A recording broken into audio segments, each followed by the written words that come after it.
Pernah dengar kalimat ini? TikTok bikin bodoh. Katanya, terlalu banyak scroll bikin fokus hilang.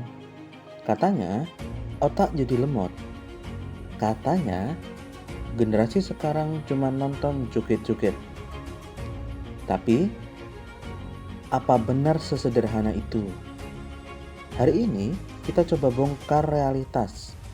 Tanpa dramatis, tanpa menyalahkan siapapun, dengan satu pertanyaan besar. Benarkah TikTok benar-benar bikin bodoh? Pertama, kita lihat kenapa orang bilang begitu. TikTok identik dengan video super pendek, 5 detik, 10 detik, swipe, dan kita langsung pindah ke video berikutnya.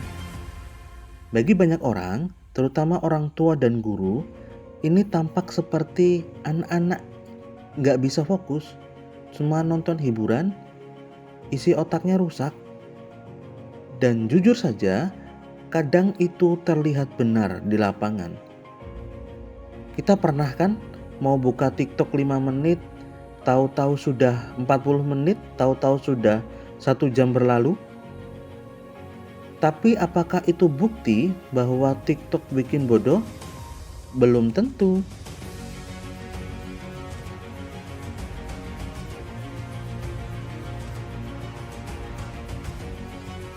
Mari kita bicara fakta. Beberapa penelitian psikologi dan neuroscience menemukan kalau kita terbiasa mengonsumsi konten super cepat, otak bisa kehilangan stamina fokus untuk hal-hal yang berat dan panjang. Artinya, kalau kita kebanyakan scroll, pelajaran terasa membosankan, baca buku terasa sangat berat, dan konsentrasi gampang pecah.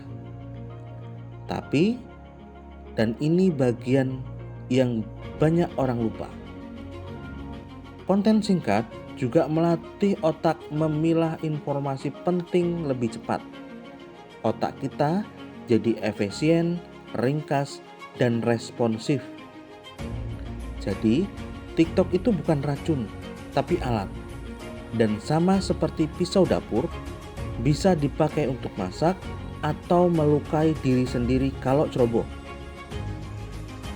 Sistemnya pun bekerja seperti cermin. Kalau kamu suka nonton edukasi, FYP-mu akan penuh edukasi. Kalau kamu nonton hiburan kosong, ya itu juga yang akan kamu dapat setiap hari. TikTok tidak menentukan kontenmu, kamu yang menentukan kontennya.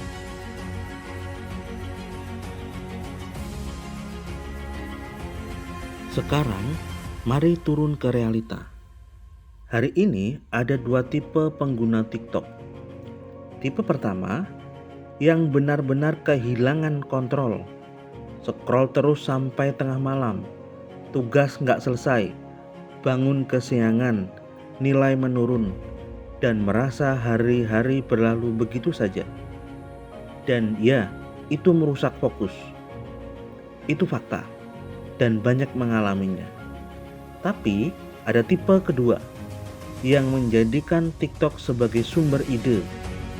Ada yang belajar desain, ada yang belajar make up, ada yang belajar coding, ada yang dapat tips kuliah, beasiswa, bahkan bisnis modal handphone.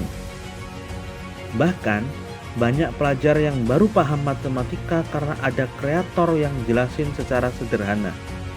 Jadi, kita tidak bisa menutup mata.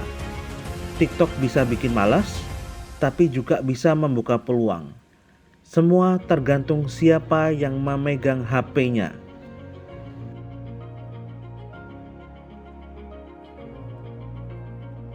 Masalahnya bukan TikTok. Masalahnya terletak pada tidak bisa berhenti, tidak batas waktu, tidak sadar kebiasaan sendiri. Kita sering bilang sebentar, tapi aplikasi ini memang dirancang membuat kita lupa waktu.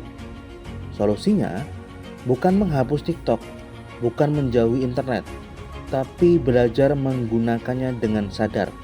Misalnya, buka TikTok setelah tugas selesai. Ikuti kreator yang bikin kamu tambah pintar. Set timer atau alarm. Scroll untuk hiburan secukupnya.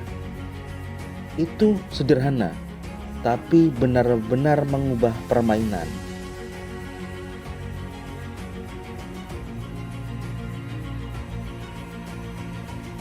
Jadi kesimpulannya adalah TikTok tidak otomatis bikin bodoh. Kalau dipakai tanpa kontrol, ya kamu akan kehilangan fokus.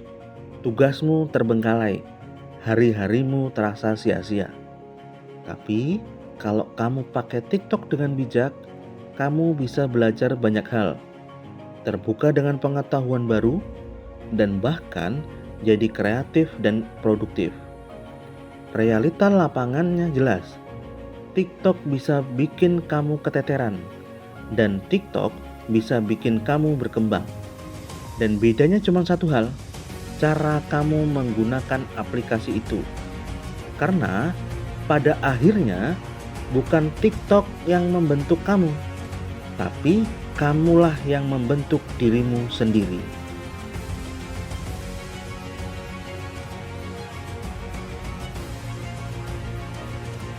Nah, itu dia hasil investigasi kita hari ini. TikTok bukan musuh, tapi juga bukan malaikat penyelamat. Dia cuma alat, dan alat selalu bergantung pada siapa yang menggunakannya. Kalau kamu merasa TikTok mulai mengambil waktumu, mungkin ini saatnya kamu pegang kendali lagi waktumu. Kalau kamu dapat manfaat dari TikTok, pertahankan. Jangan lupa, hidup itu lebih luas dari layar yang kamu tatap. Terima kasih sudah menonton sampai akhir.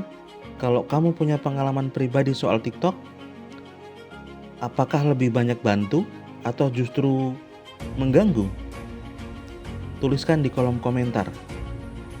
Sampai jumpa di video berikutnya. Tetap waras, tetap bijak, dan tetap belajar. See you.